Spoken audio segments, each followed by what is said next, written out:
Today I'll be showing you how to make a card game for free, and it's hosted on Discord, and you're able to really just do whatever on Discord as long as it's in TOS, Terms of Service of Discord, and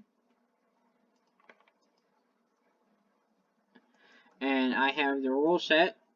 This is really what is going to basically make your game. I couldn't think of a better name, so I just named it that. You have to have the basics, definitely. And the card format is not really needed. It's just good to have to remember what your cards are supposed to do. If you're making a battle type game, it's good to have a turn structure and attack multipliers and how to win is definitely probably the second most important thing. And this person right here, they help edit the document, and I recommend following them on Twitch because they're awesome. Without them reading over this document, it would probably be just a terrible game. And that's it for the rule set. And you don't have to have this, but it's good to have it. Who has what? And I have like a document saying what cards and packs each person has. So then, like, if they play a card that they didn't get, then I'd know if they just straight took it off of somebody else's card, which I don't know why they would, but I'm keeping it just in case. And then I have to where people can make their own cards, and that's why you see competitive homemade, to where people can make their own competitive cards, and then I'll consider it and maybe place it in the game. And then just homemade cards for general. And then the play area placement, and I would have people download this as a PDF if they're, and then print it if they're playing in person, and they, instead of, like, for the art of the cards, they could just instead pull it up on their phones or whatever and create a stat block for the card, because I'll set up stat blocks for every card and send it to people in their DMs, and then I'll have it to where they can use that card in the game.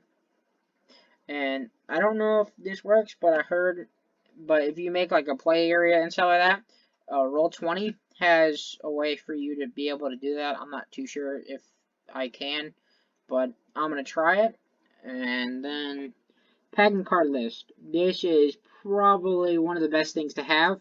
So you have the card pack names, and then you have the roles for each card in the packs, and the roles for the card packs are 1 through 5, and I'll link all the websites for the stuff. I'll link AnyDice, I'll link to the Discord server for this game, and just general D&D, because I made the Discord for D&D at first, and then now I just branched it to this game because there's no point in having separate Discord servers when I just got all the players to play this game in the same Discord server. And then I have a website that I found where you're able to make like custom dice, or not like custom art dice, but like custom dice as in 1d35 or something, if that makes any sense. Like one dice 35 sided.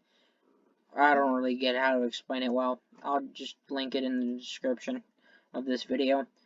And then I have, in my Google Sheets, I have a thing for damage multipliers. If you're having an attack game, like a fighting game, it's good to have like attack multipliers if you have elements in it, to show which one's immune to stuff and all that. And then a card game list. And it shows all the cards that you have in your game. And this is what I use. Name, element. I have the second element because stuff like Phoenix Ashes Jar, that carries over in here, and if I were to type stuff in there, it would like cut off the jar, and that would suck. And then I have type, monster, spell, or trap, or terrain, or special terrain. Attack type, magic, trap, special terrain, and all that. Rarity, common, rare, uncommon, and all that stuff. Description, only for cards that need one, like Phoenix Ash Jar, or wherever that is.